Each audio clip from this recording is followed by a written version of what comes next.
It's me reporting you live from the depths of the bear market in the space. And I've been talking to a bunch of investors recently. I mean, I guess that's what I do all day for the most part. But I am reflecting on the kinds of companies that are getting funded here recently, like companies that are getting funded, not token projects. Although I haven't seen a lot of token projects getting funded recently. And seems like the pendulum has swung. So in 2017, investing in crypto assets, like folks were doing that. Andreessen Horowitz was doing it. Union Square Ventures was doing it.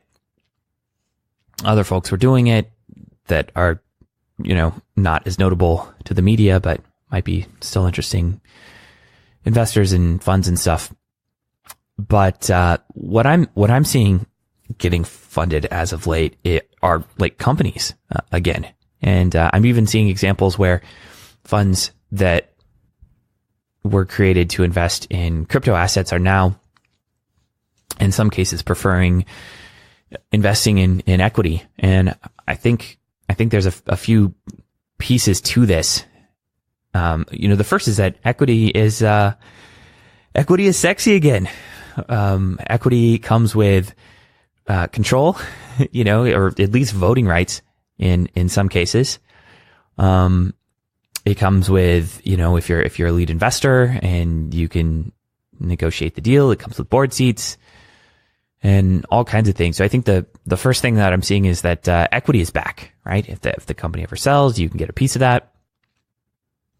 I think the second thing I'm seeing is that investing in companies or projects with live products is back. We've seen a lot of companies raise a lot of money and ship nothing, and we've seen examples of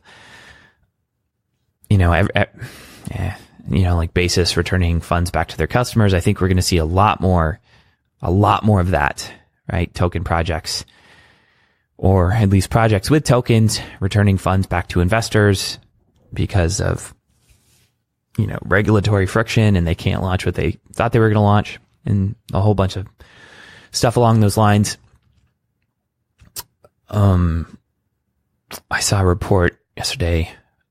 I won't get into that. So anyway, I think investing in companies with live products that people can use and see, I think that's back. I think the third thing is that investing in companies with revenue, with actual revenue, holy crap, that's back, right? And revenue from delivering a product, not from holding a token in a treasury that's, investors have bought because, around the promise of the future delivery of something of value. But investing in companies with real products is back.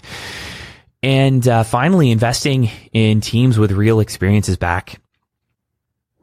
I can't tell you the number of crypto projects I see where they'll list the team members, and it looks really fancy on the surface. So you might see that a bunch of the team members are ex-Coinbase, ex-Google, ex-Airbnb, something similar to that. And then you dig into it a little bit more and find out that the Coinbase thing was an internship, and the Google thing, maybe they were a project manager on some experimental team for 9 months.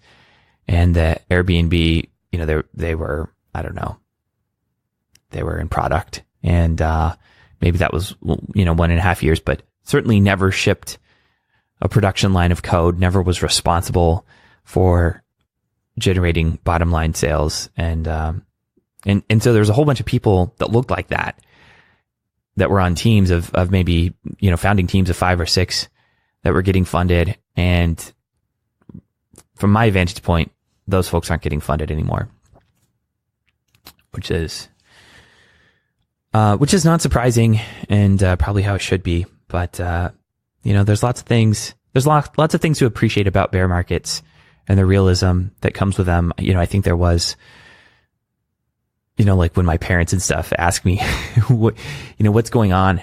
I think the suspension of disbelief that happened in 2017 was, it's like the pendulum swung in one direction, and that was probably irrational. And now the pendulum is swinging back in the other direction, and people are overly pessimistic. And I think neither of those ends of the spectrum are probably right. I think the truth is probably in the middle.